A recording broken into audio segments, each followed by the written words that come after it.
Hello there. There is currently a lot of discussion about the demand for the delivery of Marder infantry fighting vehicles from Germany to the Ukraine. Therefore, I would like to introduce you to this Marder infantry fighting vehicle today. Marder is German for the weasel-like mammal marten, by the way, if you haven't known that already.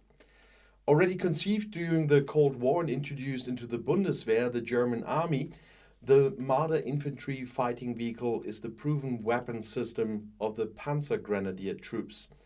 It is followed by the new Puma infantry fighting vehicle now. Mounted and dismounted, Panzer Grenadiers fight every enemy infantry with the Marder infantry fighting vehicle and, using anti-tank weapons such as the Milan guided missile, also battle tanks and armored vehicles. In addition to a 20mm onboard machine cannon and an MG3 machine gun, the Marder infantry fighting vehicle also has a smoke grenade launcher. I come to that with the possessions later on. Its strengths lie in its versatility. With it mounted and dismounted, the Grenadiers adapt very flexibly to the terrain in which they are to fight. The crew uses the capabilities of their infantry fighting vehicle both during the day and at night, and in all weather conditions.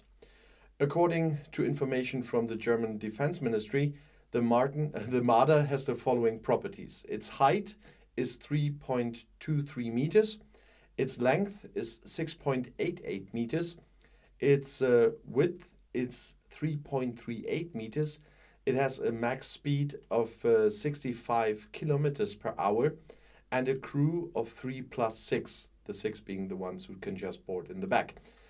As I already mentioned, it has a 20mm machine gun and already a turret machine gun, which is an MG3 that's 7.62 millimeters. And it also has a smoke grenade launcher with 6 launch cups. But there are also some optional things, like, as I said, a Milan guided missile or Spike anti-tank weapons. And so it's not an APC, as you can see. On May 7th in 1971, the first production vehicles of the Marder infantry fighting vehicle were officially handed over to the troops.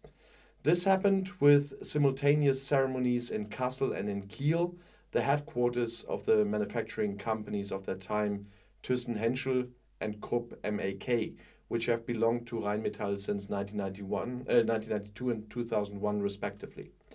When designing the infantry fighting vehicle, it was assumed at the time that the Marder would make a decisive contribution to national defense in conjunction with the Leopard 1 main battle tank in the army. However, the real cause of the story was to bring with it completely different challenges. During the Cold War, there were only maneuvers which underlined the credible defense readiness of the NATO partners and especially the partner Federal Republic of Germany. Meanwhile, the Bundeswehr has not used a Leopard 1 for a long time, and the same applied to other of the Marder's contemporaries in military history, including the Lux armored reconnaissance vehicle, the Starfighter F-104 combat aircraft, and the BO-105 and Bell UH-1D helicopters. The Marder, on the other hand, had to prove itself as part of the quick reaction force in firefights in the areas of Kunduz and Mazar-e-Sharif in Afghanistan, and is still used in the German armed forces today. During the invasion of the NATO-led Kosovo Force, or KFOR, in former Yugoslavia from June 12 in 1999, the Marder infantry fighting vehicle in the version 1A3 advanced side by side with Leopard 2 main battle tanks and the Lux reconnaissance tank. After that, the IV Marder was mainly used for security tasks. The main tasks were the protection of mobile temporary checkpoints and the monitoring of spaces.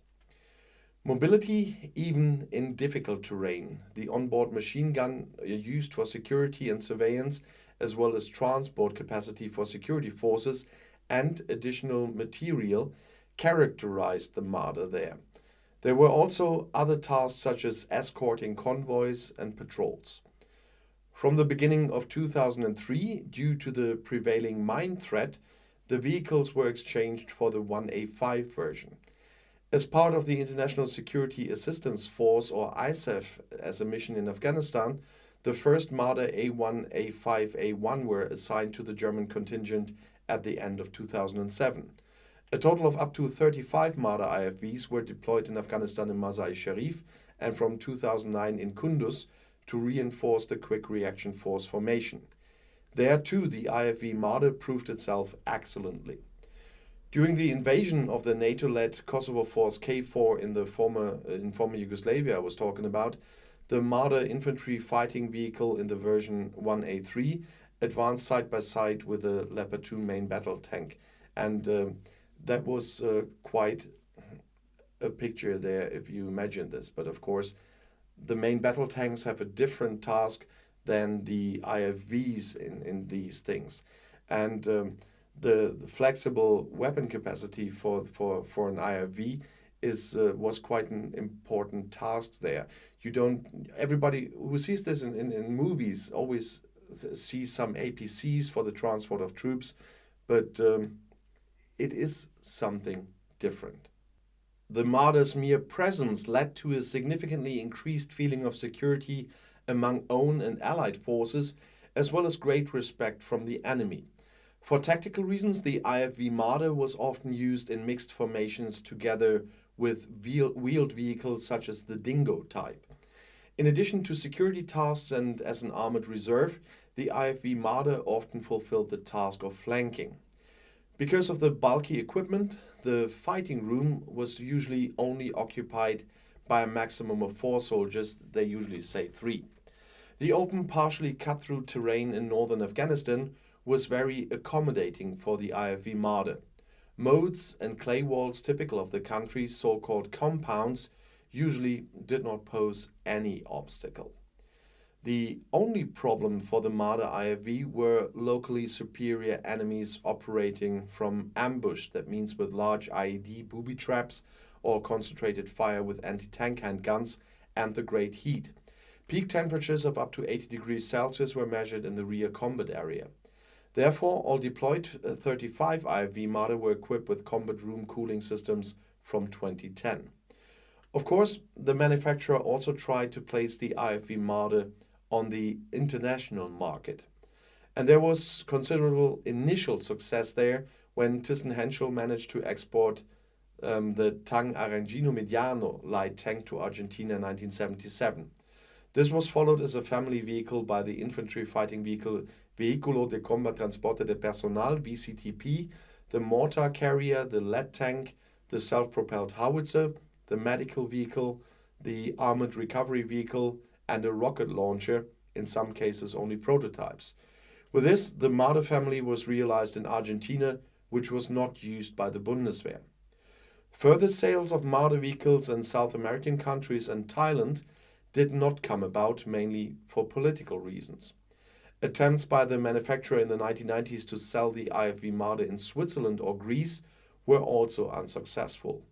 Greece had a vehement interest in buying 422 copies in 2009. Ultimately, this project failed due to lack of funding. In 2008, Chile decided to purchase 200 Marder 1A3 and 7 driving school tanks from the Bundeswehr stocks long-term storage. Another 30 vehicles were added in 2011 to act as spare part donors. In Chile, the vehicle is subjected to particularly high loads when used at an altitude of up to 4,300 meters above sea level and outside temperatures of over 40 degrees Celsius. The extremely high dust accumulation requires intensive and careful maintenance of all filters. In 2015, 42 Marder 1A3 IFVs from the Rheinmetall Company portfolio were sold to Indonesia. Furthermore, in the period 2017 to 2020, a total of 75 Marder IFVs, including 2 driving school tanks and a spare parts package, were handed over to Jordan as part of a training aid by the federal government. In 1984, as part of the Kampfwagen 90 program, the tactical requirement for the development of a successor to the IFV Marder was issued. The development initially started very promisingly. A prototype for troop trials was made available to the user after just 7 years. Then, to change in security policy in Europe and the massive cut in the defense budget in 1992 led to an end to this promising development. Another attempt to develop a new IFV failed in 2001 due to extremely high military protection requirements.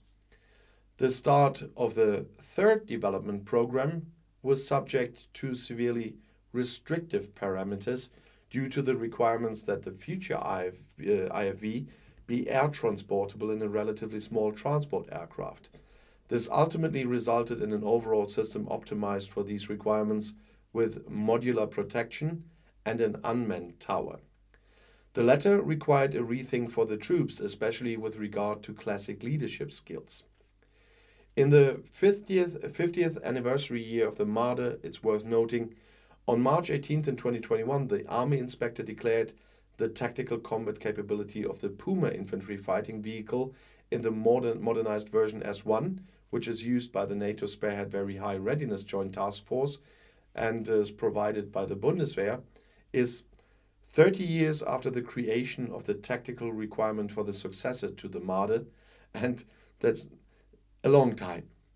Nevertheless, the German Panzergrenadier troops with their Marder infantry fighting vehicle introduced 50 years ago still have a reliable system that has proven itself in operations, even if the vehicle no longer has the optimal values that can be achieved in some combat value criteria and functions. With the measures currently being taken to extend the service life, the IFV Marder should probably be able to be operated until the end of this decade.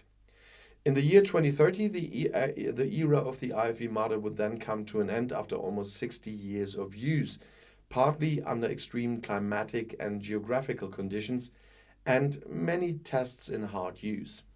The IFV Marder has thus set the bar very high for its successor.